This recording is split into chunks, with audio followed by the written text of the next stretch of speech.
Çayın gizli tarihi. İngilizler bu sırrı nasıl ele geçirdi? Her sabah milyarlarca insan aynı ritüeli gerçekleştiriyor. Suyu kaynatıyorlar, yaprağı demliyorlar, fincana döküyorlar. Düşünmeden, sorgulamadan. Ama o sıcak, buharlanan sıvının arkasında, dağları aşan casuslar, ölüm cezası gerektiren yasalar, cam kutular içinde denizi geçen tohumlar ve tarihin en büyük ekonomik dönüşümlerinden biri yatıyor. Bu bir bitkinin hikayesi. Ama aynı zamanda güç, ticaret ve bilgi üzerindeki mücadelenin, sınırları aşan bir sırrın hikayesi.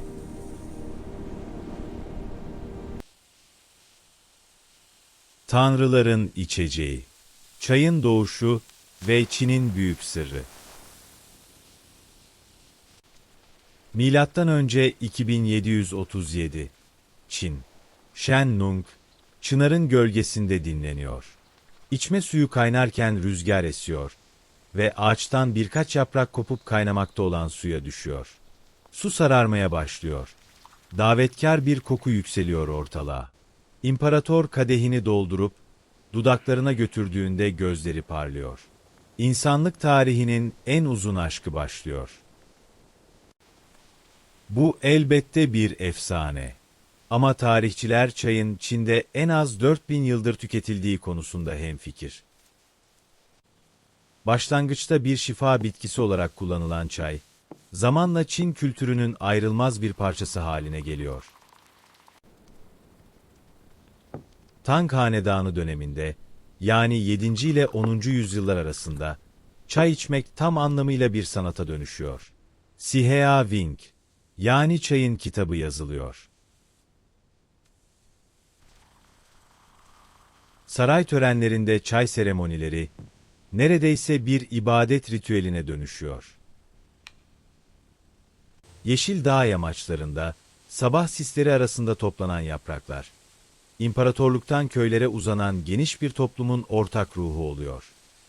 Ama çayın gerçek önemi kültürel değil, ekonomik.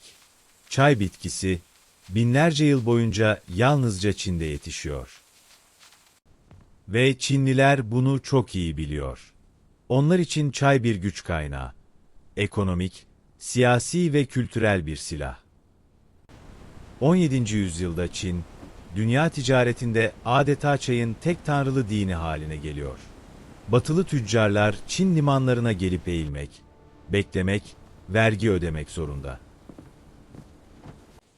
Ve en önemlisi, çay tohumlarını, fidanlarını, hatta bu işi bilen tek bir ustayı bile ülke dışına çıkarmak kesinlikle yasak.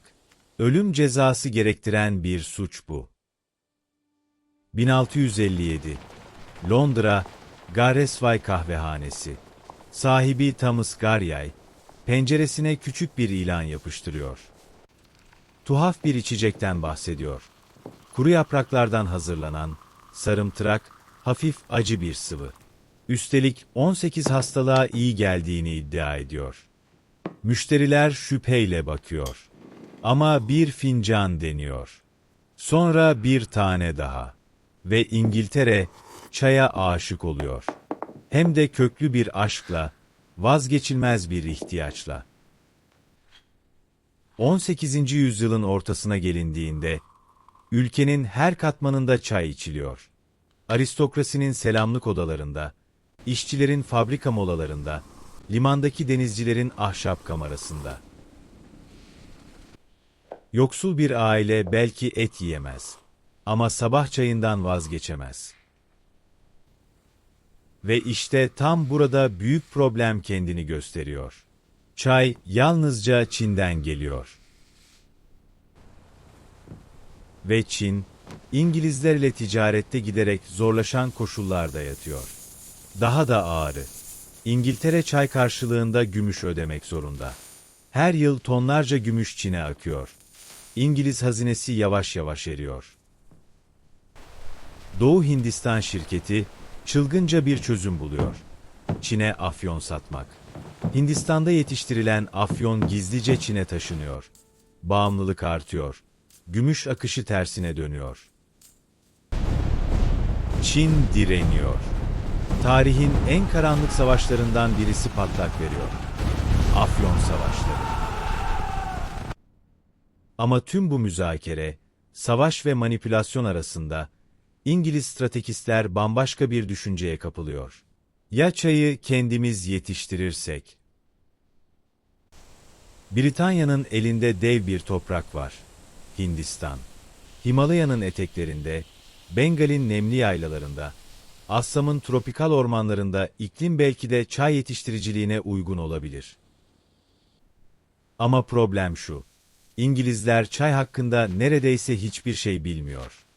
Doğru tohumları nereden bulacaklar? Bitkiyi nasıl yetiştirecekler? Ve hepsinden önemlisi, binlerce yıldır ustaca saklanan bu sırrı Çin'den nasıl söküp alacaklar? Bu soruların cevabı, 1848'de Londra'nın soğuk bir güz sabahında, Key bahçelerinin kapısında beklemeye başlayan tek bir adamla gelecek. Robert Fortune ve imkansız görev. Robert Fortune, 1812, İskoçya'nın Berkshire kasabası. Mütevazı bir çiftçi ailesinin oğlu. Hayatının ilk yılları toprağın kokusuyla geçiyor. Bitkileri tanıma yeteneği, onu çevresindeki herkesten ayırıyor. Edinburgh Botanik Bahçesi'nde eğitim gördükten sonra, Londra'nın efsanevi Key bahçelerinde çalışmaya başlıyor. 1843'te, Kraliyet Bahçecilik Derneği onu Çin'e gönderiyor. Görev basit görünüyor. Süs bitkileri topla, nadir çiçekler bul, ülkeye geri dön. Ama Fortune'un Çin'i keşfetme biçimi hiç de sıradan değil. Korsanlarla dövüşüyor. Yabancılara kapalı iç bölgelere sızıyor. Geceleri ormanda uyuyor. Çince öğreniyor. Gözlemliyor. Not alıyor. 1848'e gelindiğinde Fortune, Çin hakkında en çok şey bilen İngiliz haline gelmiş.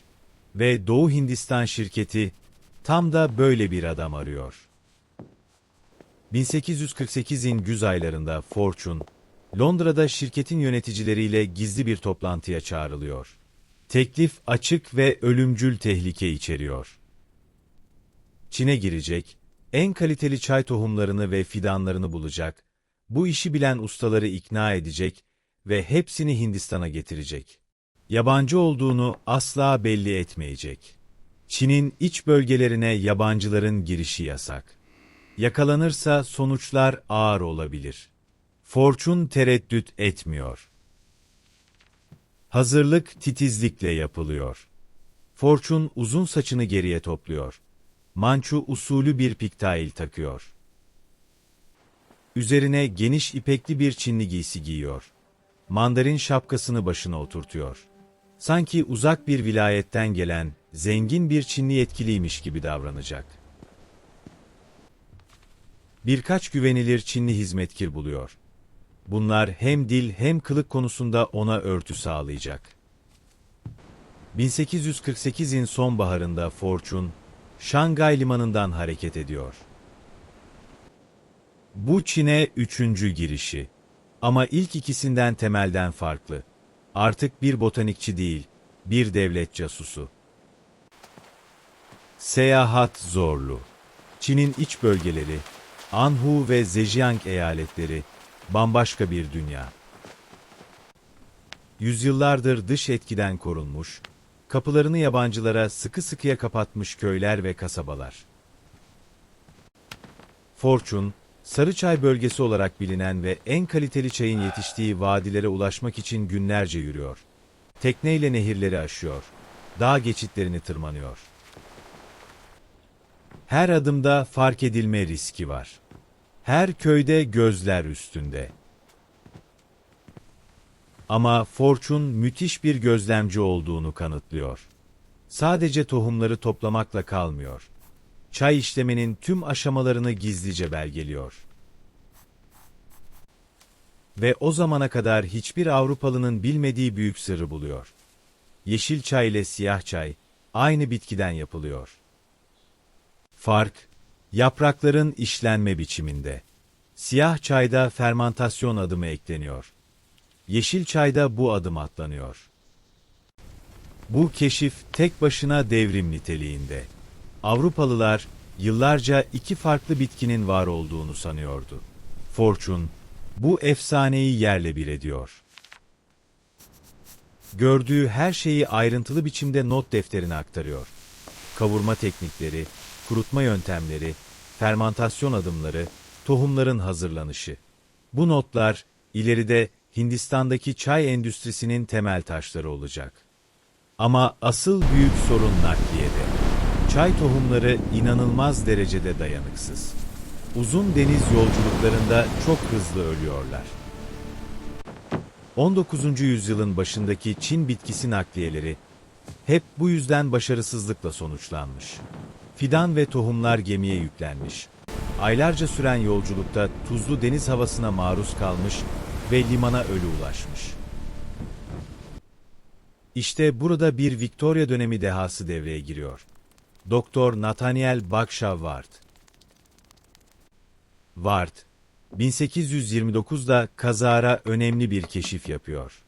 Bir kelebek kozasını cam kavanoza kapatmış. Birkaç ay sonra kozanın içinde eğrelti otu büyümekte olduğunu görüyor. Kapalı cam ortam kendi içinde bir su döngüsü oluşturuyor.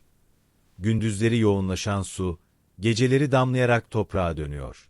Bitki, neredeyse hiç dışarıdan müdahale olmaksızın yaşıyor.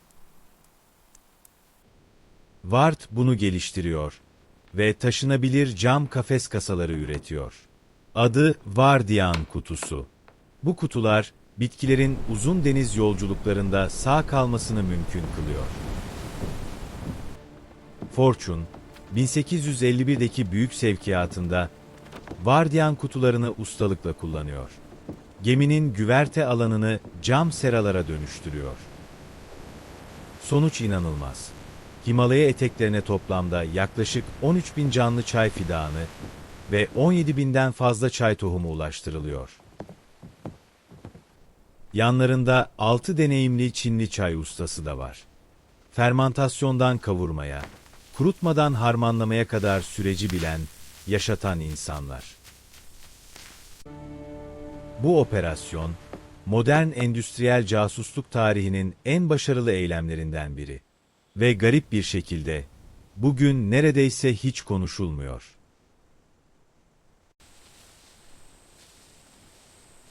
Hindistan'ın yükselişi ve dünyanın değişimi. Fidanlar Hindistan'a ulaştığında, gerçek mücadele başlıyor. Darjeeling'in dağlık arazileri, 1840'larda İngilizlerin eline geçiyor. Himalaya'nın güney eteklerinde, ortalama 2000 metre rakımda uzanan bu bölge, botanikçilerin gözünde bir hazine. Yüksek yağış, serin geceleri sıcak gündüzlerin izlediği mevsim döngüsü, asidik toprak yapısı. Fortune'un notları, bu bölgenin çay için uygun olduğunu söylüyor. Ama kağıt üzerindeki umut, gerçek toprakta sınava girecek.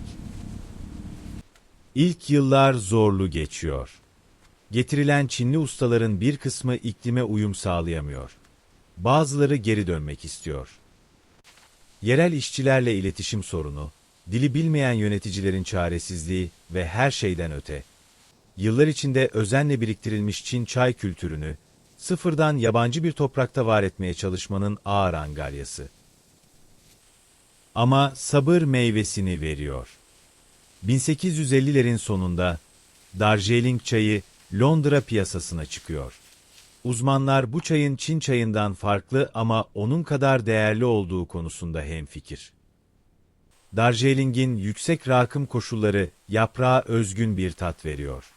İnce çiçeksi notalar, hafif astringen bir karakter. Bir Çin çayı taklidi değil, kendi başına soluk kesen bir içecek.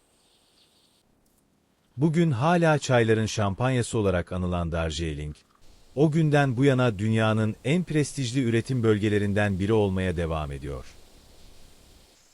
Assam'da ise tablo bambaşka. Fortun'un operasyonundan çok önce, 1823'te, Robert Bruce adındaki bir İngiliz Assam'ın ormanlarını gezerken, yerli Singpho halkının uzun süredir bir bitki içtiğini fark ediyor. Araştırıyor ve şok edici bir keşif yapıyor. Hindistan'da çay bitkisi zaten var. Ama bu keşif onlarca yıl boyunca değerlendirilemiyor. Çünkü İngilizler Çin çayını tek gerçek çay olarak görüyor. Assam bitkisini ise vahşi bir varyant sayıp küçümsüyor. Fortun'un fidan operasyonu başarıya ulaşınca, Assam bitkisi de nihayet ciddiye alınıyor. Ve 1850'lerden itibaren Assam Vadisi, endüstriyel ölçekte çay üretimine sahne olmaya başlıyor. 1860'larda Hindistan çayı İngiltere pazarında Çin çayı ile rekabet etmeye başlıyor. 1880'lerde bu rekabet kararlı biçimde Hindistan lehine dönüyor. 1900'e gelindiğinde İngiltere'nin içtiği çayın büyük çoğunluğu artık Hindistan ve Sri Lanka kaynaklı. Çin'in yüzyıllık tekeli yıkılmış ve bu yıkılış sessiz sedasız gerçekleşmiş. Silahsız, savaşsız. Yalnızca cam kutular içinde denizi aşan tohumlarla. 1869'da Süveyş kanalının açılması, Hindistan ile Avrupa arasındaki mesafeyi dramatik biçimde kısaltıyor.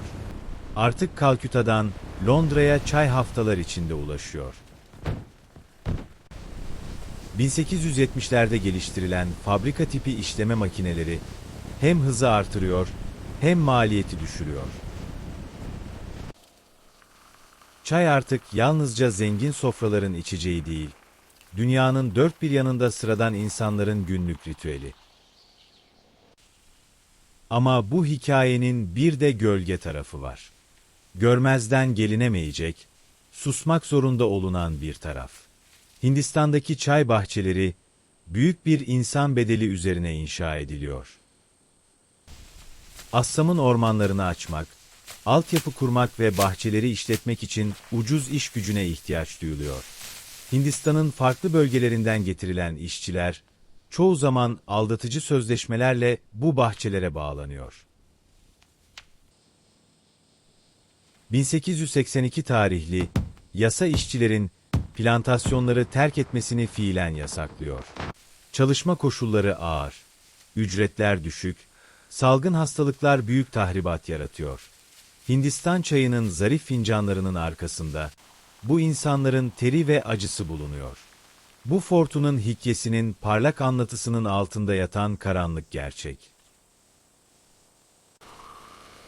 Bugün dünya genelinde her gün tahminen 3,7 milyar fincan çay içiliyor. Hindistan, dünya çay üretiminin yaklaşık %23'ünü karşılıyor.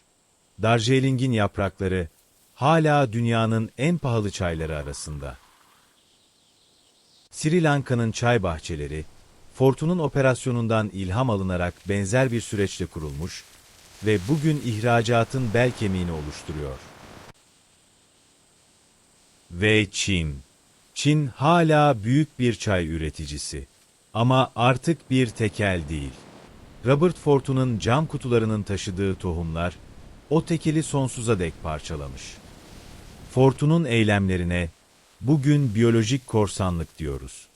Bir ülkenin doğal kaynakları ve geleneksel bilgisinin rızası alınmadan başka bir tarafça kullanılması. Bu mesele günümüzde hala Birleşmiş Milletler'in gündemine giren, uluslararası hukuk tartışmalarının merkezindeki bir konu. Peki kim suçlu? Çayı Çin'den çalan İngilizler mi suçlu? Yoksa çayı tek elinde tutan Çin mi? Bu sorunun yanıtı bakış açısına göre değişir. Fortune, daha sonra yazdığı kitaplarda bu görevi oldukça yüzeysel biçimde aktarıyor. A Journey to the Tea Countries of China adlı eserinde sanki sıradan bir botanik gezisinden bahsediyormuş gibi yazıyor. Casusluğun kahramanı kılığıyla değil, meraklı bir doğa insanı kimliğiyle. Ardında bıraktığı miras yalnızca Hindistan'ın çay endüstrisi değil, küresel ticaretin, biyolojik kaynakların ve ulusal egemenliğin tartışılmasında hala emsal gösterilen bir dönüm noktası. Her sabah fincanınıza döktüğünüz o sıcak, buharlanan sıvı, Himalaya'nın eteklerinden, Assam'ın sisli vadilerinden, bir zamanlar imkansız görünen bir sefer sonrasında dünyaya kazandırılmış bir lezzetin en modern hali. Her şey, rüzgarın bir yaprağı kaynayan suya düşürdüğü efsanevi andan bu yana öyle. Videoyu beğendiyseniz yorum yapmayı ve kanala abone olmayı unutmayın.